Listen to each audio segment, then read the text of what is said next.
In the dark silence of deep space, a strange signal moved through the stars.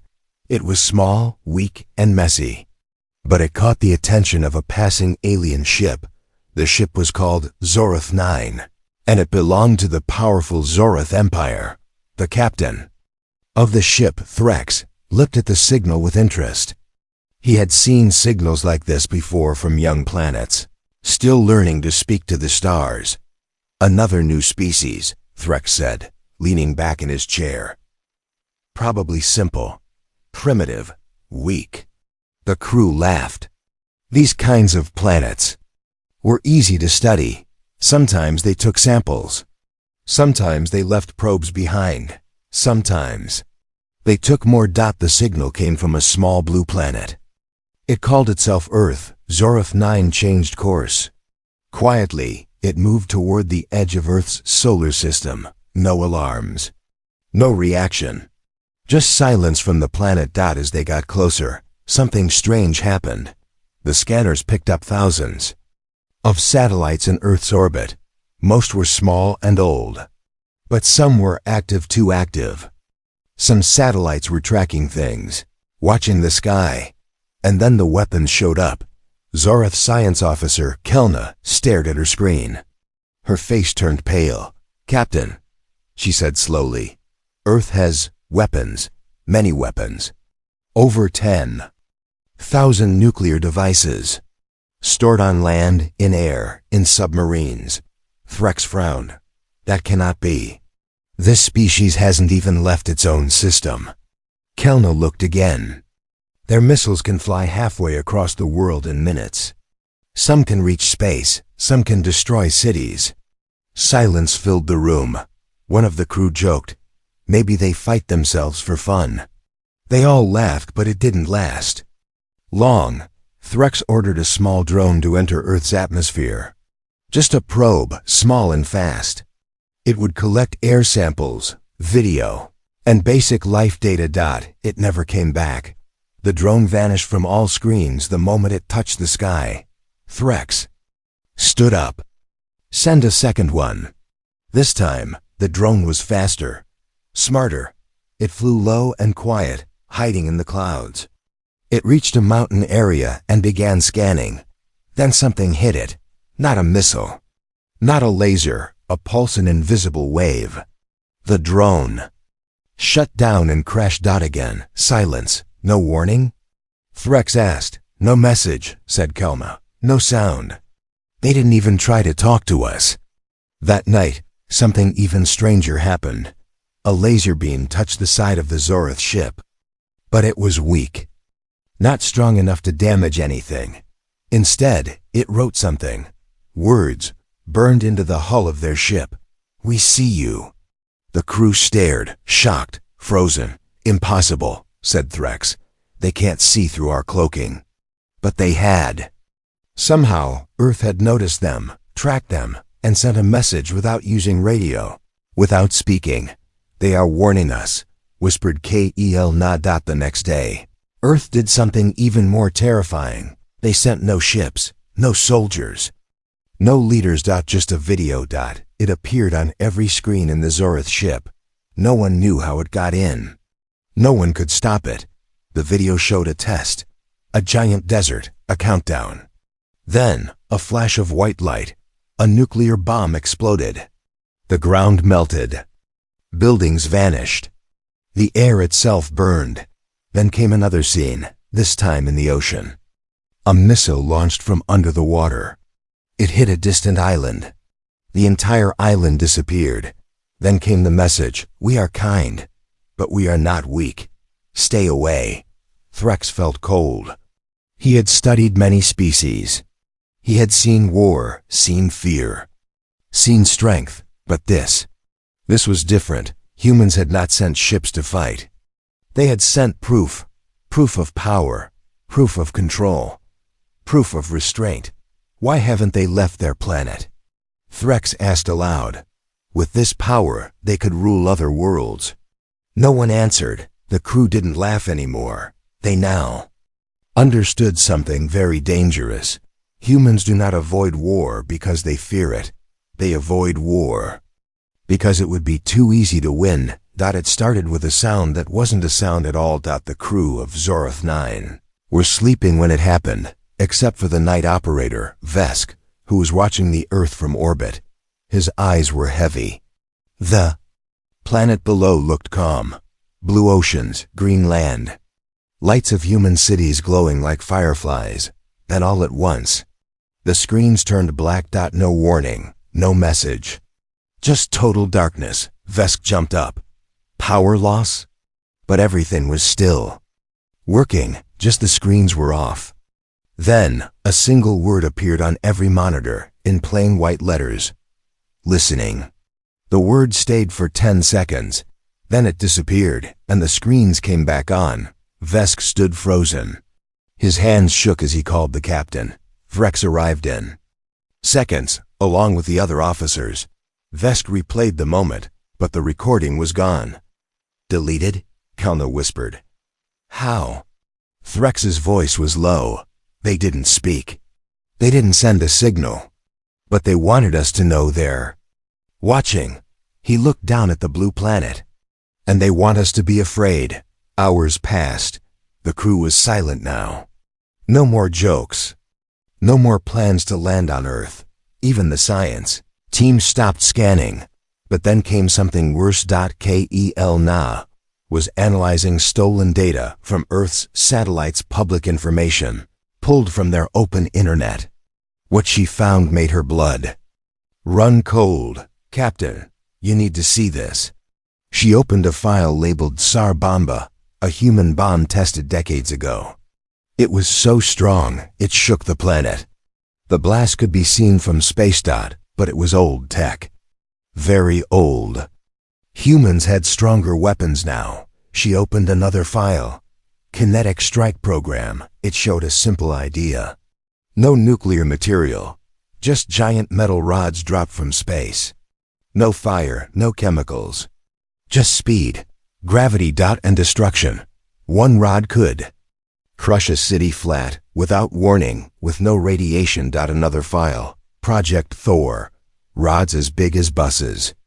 Dropped from orbit. No defense. No escape. This is not war, Kelna said quietly. This is extinction. Threx sat alone in the command chamber. He looked at a still image of Earth, so beautiful, so quiet, but everything he had learned told him one thing. This was not a young planet. Not a weak race. This was a silent apex predator. Then, something strange happened again. The ship's external sensors beeped. A signal. Low and slow. Barely a whisper.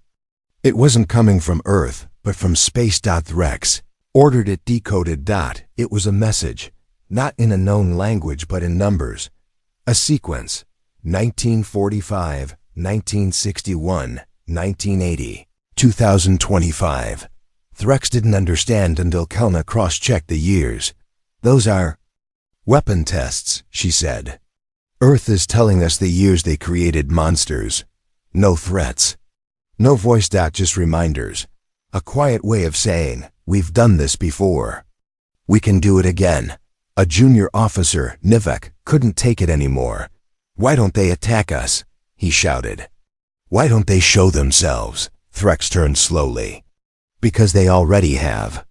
He pointed to the words written on their ship's hull. We see you. Then he whispered, this is the attack. Fear is the weapon. And they are winning. Later, Kelna discovered one final file hidden deep in a military archive.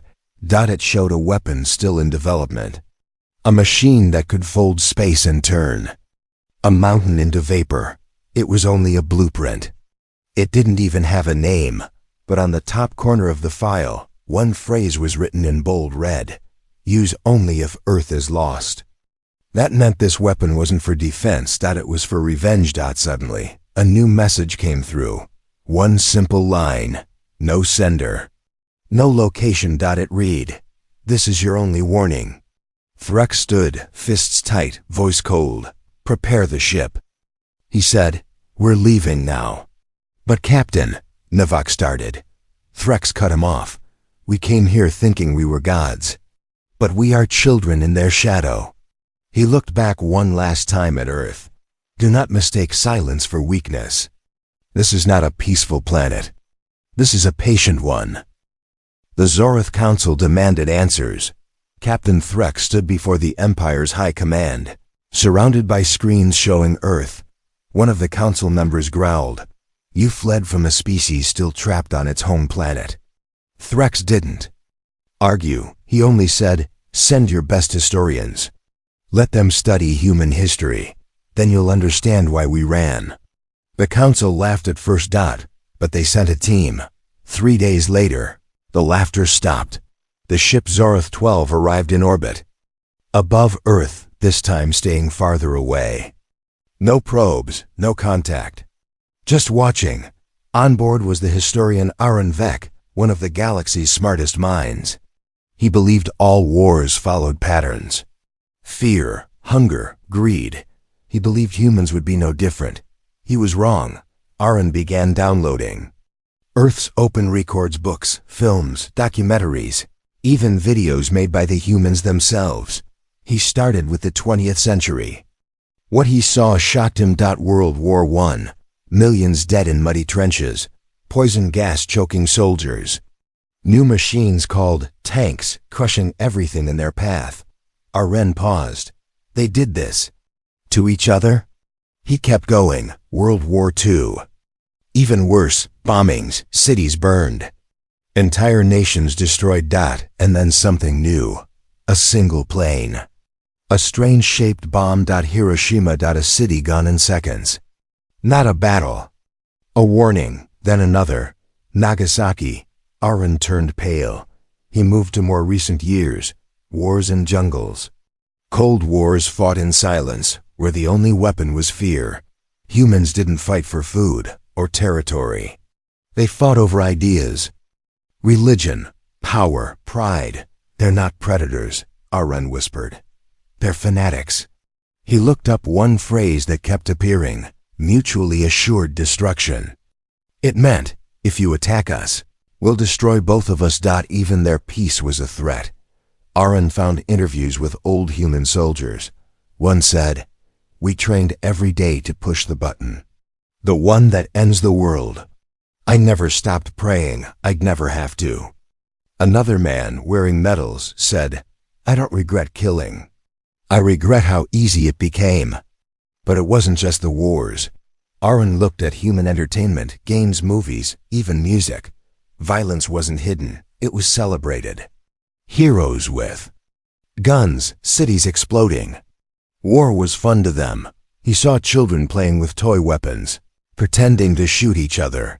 He saw movies where Earth fights off alien invasions, not with peace, but with giant machines and fire. Aaron sat alone in the dark, screen flickering. This species was raised on war, and yet, humans also showed kindness. He watched videos of people running into burning buildings to save strangers. Soldiers crying after battle. Survivors hugging, not hating. They wrote stories of peace, hope, and love. They marched in streets, not to destroy, but to stop the next war. It didn't make sense. They build weapons like monsters, Aaron said.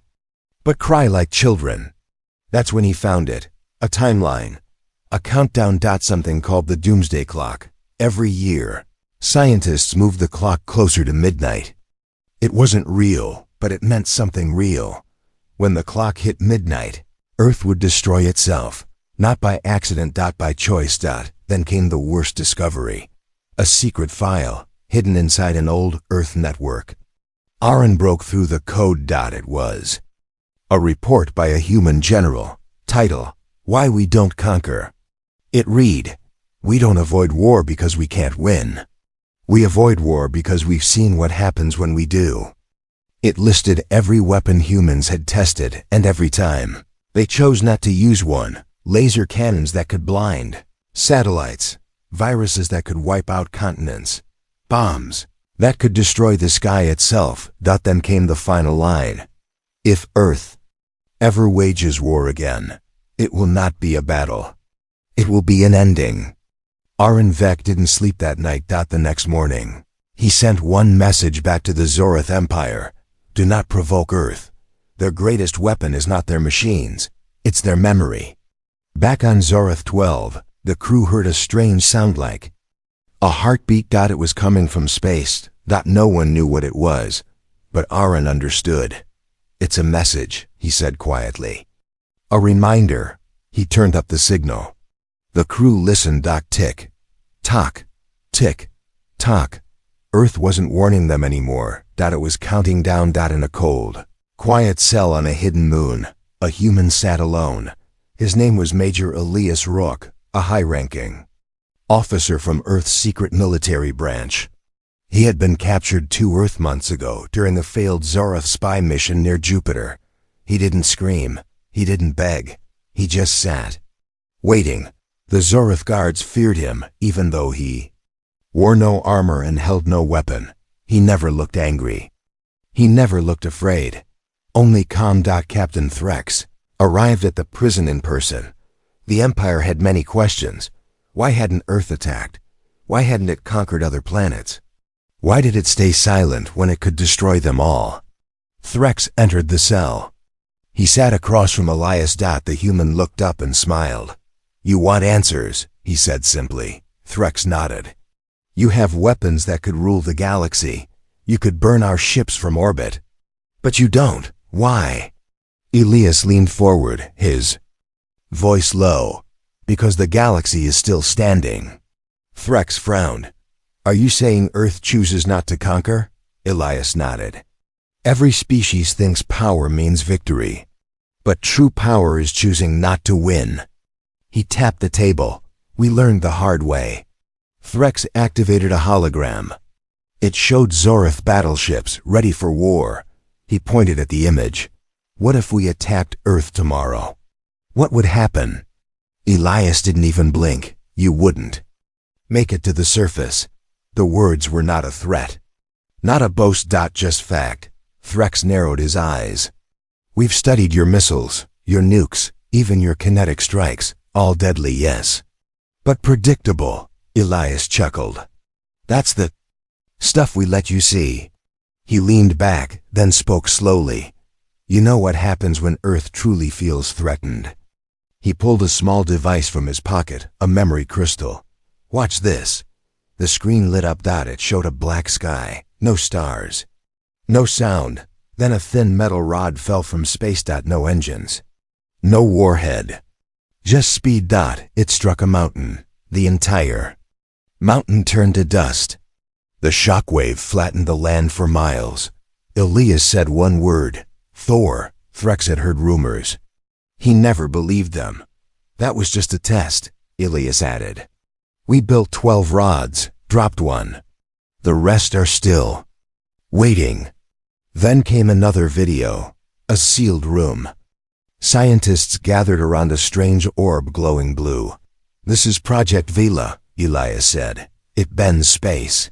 Makes gravity heavier in one area. Crushes anything nearby. The test began. The orb was dropped into a bunker filled with tanks. No explosion. No fire. Just pressure. The tanks folded like paper. Threx looked uneasy now. Elias continued. We have bombs that can erase memories. Fields that can shut down machines. Lasers that turn air to fire. And one device we've never tested, because even we're scared of it. Threx asked, then why not use these weapons to rule us? Elias's voice turned dark. Because we're tired of war. He stood up and looked Threx in the eyes. You think silence means peace, but silence is a decision. It's a choice we made after watching our world almost end itself. He paused. If we ever go to war again, it won't be with guns and tanks, Threx asked. Then how? Elias smiled coldly, with regret and precision. Back on Zorath Prime, the council reviewed the footage. They didn't speak for a full hour. Then the head chancellor whispered, they do not conquer. Because they don't need to. Later that night, in the prison moon, Threx returned to Elias. He had one last question. What would it take for Earth to fight again? Elias looked at the stars. A lie. A betrayal. A strike at our people. He turned back. But know this, if we fight, we finish it. Threx left without a word. Outside, the stars felt darker than before. He finally understood. Earth doesn't avoid war because it's afraid. Earth avoids war because it knows how to end it. The desert was silent. No wind, no sound. Just heat and dust. But deep below the ground, something impossible was hidden. Area 51. Humans called it a testing base. But the Zorith Empire knew it was more than that. They had tried for years to learn what was inside. Now, they finally had a way in. Agent Zilron, a Zorith shapeshifter, had been living on Earth for months. He looked human, sounded human, even felt human. But he was not. That night, he walked across the dark sands toward a restricted gate. He wore a stolen badge and uniform. His skin shifted every few minutes, adjusting to the guards' memories. He passed through 5 security checks, and then he was inside. The base was larger underground than above. Tunnels stretched for miles, locked doors, red lights, cameras on every wall. Zilron walked with a group of human scientists, pretending to be one of them. He heard words he didn't understand. Quantum singularity, temporal phase coil, 0-point anomaly. But one thing was clear. This place was not about defense. It was about final options. Zilron reached Vault 19, a door sealed with a code made of music, not numbers. The humans sang a short tune. The lock opened. Inside, there was no light. Just shadows. Weapons floated inside glass tubes. Some looked like rifles. Others looked like stars caught in cages. Screen on the wall displayed a list of names. Project Tombstone, Project Quiet Sun, Project Fireseed, Project Echo Fall, each one marked classified, planetary. Use on Lixeron reached for his recorder. Suddenly, the lights snapped on. A voice echoed through the chamber. Unauthorized presence detected. Defense protocol activating. Zilron froze. Metal doors slammed shut. Alarms stayed silent, but the air changed. He could feel it. Heavy, thick, like time itself was slowing. He ran, but the hallway didn't end. Every step he took, the tunnel grew longer. The lights above flickered in patterns. Not random, intentional. A machine was watching him, testing him, not to stop him, but to study him. Then the walls opened. A large room. In the center, a weapon like nothing he had ever seen. It was a black cube, floating, spinning slowly. The surface shimmered like it was made of water and glass and fire all at once. A label hovered beside it. Project Dreadnought. If this device is activated, Earth has fallen. Underneath, just 2 words. No survivors. Zilron's breath caught. He didn't understand what it was, but he understood what it meant. Earth had built something for after they died. A weapon that didn't protect. A weapon that punished. Forever. Suddenly, a figure stepped from the shadows. A human woman in a dark uniform. Her name tag read, Dr. K. Morgan. She looked directly at Zilron. "We knew you'd come," she said. He tried to run. She didn't move. She didn't stop him. But the door behind him had vanished. Only the weapon remained. "You want to know why we don't fight?" she asked. Her voice was calm, cold, honest. "Because this," she pointed to the cube, "is what happens when we stop caring." She stepped closer. "You think we're dangerous now? Be grateful you've never seen us angry," Zilron asked. "What does it do?" Dr. Morgan looked at the cube. "It ends everything. Even the memory." She smiled, but it wasn't kind.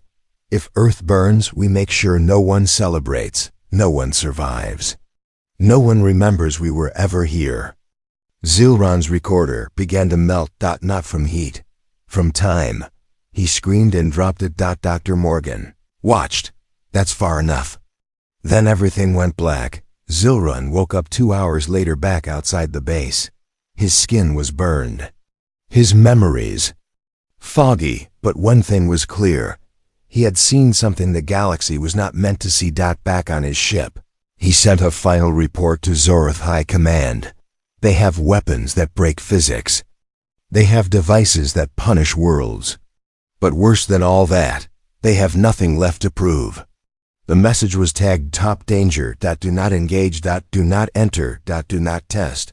But across the stars, others were already watching, and some were still planning to invade Earth. The stars were on fire, not from war. From pride.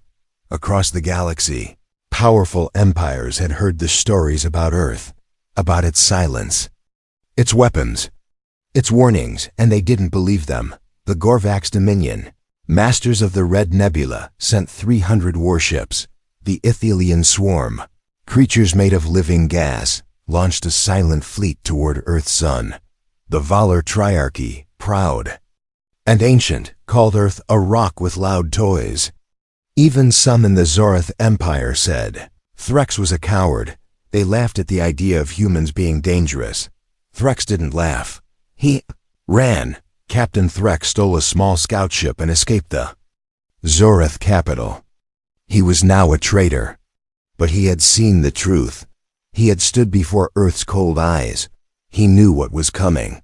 His ship raced through deep space. Not to Earth, but to the other empires. He sent message after message. Do not attack. You do not understand what they are. Most ignored him. Some sent threats. But one voice answered. An old friend, Commander Vel of the Vealor. Vel's fleet was already halfway to Earth. They met in orbit around a dead moon. No light, no sound. Just silence and warning. Threx stepped onto Vel's ship. You have time to turn back, he said. Vel smiled. You fear shadows, Threx. Threx didn't blink. Then you haven't seen the sun burn. Vel showed him a fleet map, 9 empires. Over 2,000 ships. All headed toward Earth from different angles. Even if Earth strikes first, Vel said, they can't stop us all. Threx showed him the melted recorder from the weapon vault. Vel just laughed. Old human tricks. No one rules with fear. Forever. Threx stood slowly. They don't want to rule. They want to be left alone. Vel asked, then why build so many weapons? Threx answered, because they know one day someone won't listen. That day had come. The fleets entered Earth's solar system. First, the stars changed. The sun dimmed only for a second, then something else. All the ship's long-range sensors went black. No static. No interference, just nothing. A Gorvax warship tried to scan Earth. It exploded without being touched. A single word flashed on all ship screens. Go back. Some turned around, most didn't. Then, Earth responded. But not with missiles. Not with ships. Not even with lasers. Instead, the enemy fleet started disappearing. 1. Then 3. Then hundreds. No sound. No attack. Just a ... Gone. Commander. Vel watched as half his fleet vanished. No wreckage. No bodies. No alerts. Ships simply blinked out of existence, as if erased from time. Vel screamed, "What is this?" Threx was silent. Then he whispered, "I warned you." Earth sent one final message. It was not angry. Not proud. Just clear. We are still here. We will always be here. But we won't say it again. Only 3% of the invading fleet survived. They never spoke publicly again. Some refused to return to their homeworlds. Others simply disappeared in the years that followed. Back on his small ship, Threx stared at Earth from a distance. He never tried to land. He never tried to contact. He only watched. And he finally understood. Earth had no need to fight, because it had already won. In the far corners of the galaxy, stories began to spread. Not of a war, but of a disappearance. Entire empires now treated Earth like a black hole, quiet, untouchable, and deadly. Space maps were redrawn. Around Earth, a circle was drawn in. Bright warning color. Inside it, 2 words. Do not. There is a place in the galaxy that no one flies near. Not pirates, not explorers, not even warlords. It's marked in every star map and every known language. A red circle. No trade. No probes. No questions. And inside that circle floats a quiet blue planet. Earth. The galaxy calls it the forbidden world, but no one ever says why. Some say Earth built a weapon that could erase time. Some say Earth made a deal with death itself. Others believe Earth is already dead and its warning systems are still active, still killing, but they are all wrong.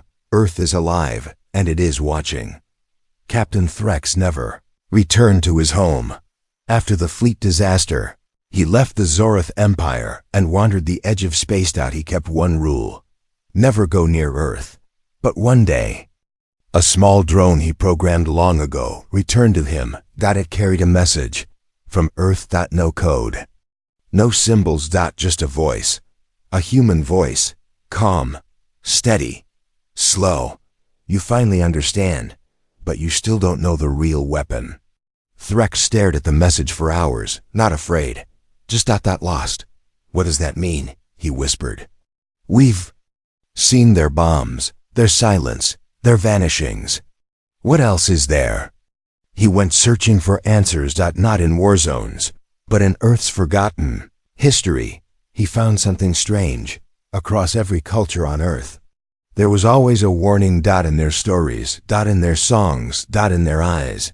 Not fear of enemies, but fear of themselves. In a recovered human video, a teacher once said, "We are not afraid of monsters. We are afraid of the monster within." Another said, "Our greatest strength is not our weapons, it's what we've had to survive ourselves." Threx dug deeper. He found records of global disasters made by humans. For humans. Nuclear fire, disease, artificial intelligence gone wrong, climate collapse, civil war, extinction threats. And each time they came back, they rebuilt, they adapted, they evolved, and they remembered. Then it hit him. The truth. Earth's real power was not its weapons. Not its silence, not even its science. It was its will. The will to survive. To adapt. To suffer, and come back stronger. To face horror, again and again, and choose not to break. That was something no alien race had ever seen, or understood. Other species fought when they had no choice. Humans fought when they had nothing left, and that made them unstoppable. Threx recorded one final message and sent it out into deep space. It was short. Clear. Deadly. Do not mistake Earth's silence for peace. Their calm is not weakness. Their fear is not failure. They do not fight because they don't need to. They already won the worst war against themselves. The galaxy stayed silent after that. Years passed. Earth grew stronger. It sent no ships. No threats. Just satellites. And signals. But one day, something changed. A probe was found drifting in space near the Zorath border. It was small. On its side was a message burned in over 100 languages. We're coming soon. Not for war, for the stars. The galaxy froze. Was this peace? Or a test? No one knew, but one thing was certain. If Earth came to the stars, they wouldn't need to conquer. The stars would already belong to them.